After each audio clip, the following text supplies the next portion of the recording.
Dr. Sam Frank, why do some people with HD have problems with sexuality? I hear it is common in HD. Is that true?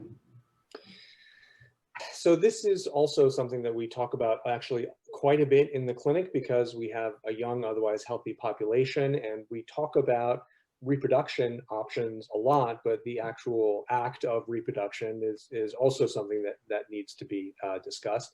And actually, when I saw that question last night, I looked up to see, well, what is there in the literature? What is the evidence about sexual disorders in Huntington's disease?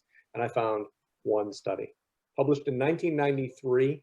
And the senior author was Susan Folstein, who, of the Folstein Mini-Mental status, she did a lot of work with Huntington's disease for a long time. And so this was her work. And she interviewed, I think it was 36 couples, and found that there was hypoactive sexual disorder in 82% of HD patients and 66% of partners. So the vast majority of people had hypoactive sexual disorders. There were a small number of people that had some behavioral related issues in terms of hypersexuality as well, but these are very small numbers for the thousands of people that are out there and active. And I can tell you that anecdotally, I've had a number of patients that because of their impulsiveness and hypersexuality, they've gotten into trouble.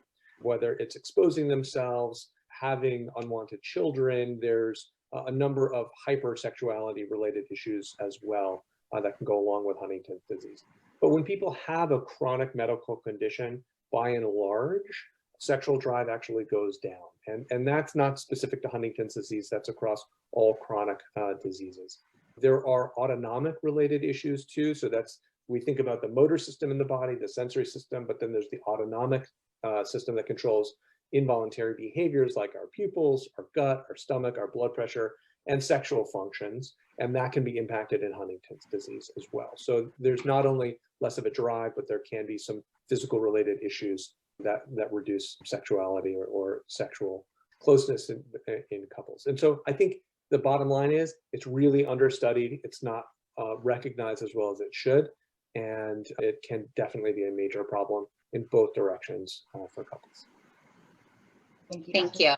And I think it's just important too, I'll just add, a lot of people don't want to sometimes are scared, I should say, to bring it up to their doctor or to their nurse practitioner or to their social worker for a variety of reasons. But it is very important to bring these things up. Sometimes we as clinicians don't always ask, which is on us, but definitely if you're having some of these issues, I know some of them can be very embarrassing.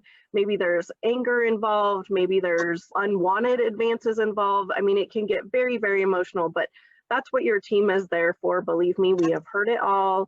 It's a, judgment-free zone where we don't think your Huntington's person is a bad person or you're a bad person for whatever choices that you've made or whatever situations happen. So definitely talk to your care team about it so that they can address the problem, because it doesn't necessarily resolve itself in a quick manner unless, of course, Huntington's progresses to a certain stage. This is something it's part of Huntington's disease, and please talk to us about it.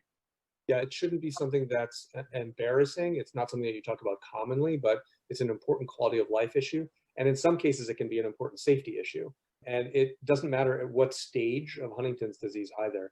I had a patient who was impulsive and hypersexual in a long-term care setting and was having sex with men who are HIV positive. So those are the kinds of situations that we really needed to talk about it. We need to talk about it before it gets to that stage to prevent. And it's a part of the human body. Just like we talk about bowel and bladder, nobody's embarrassed about that. You shouldn't be embarrassed about sexual behaviors or function or dysfunction either.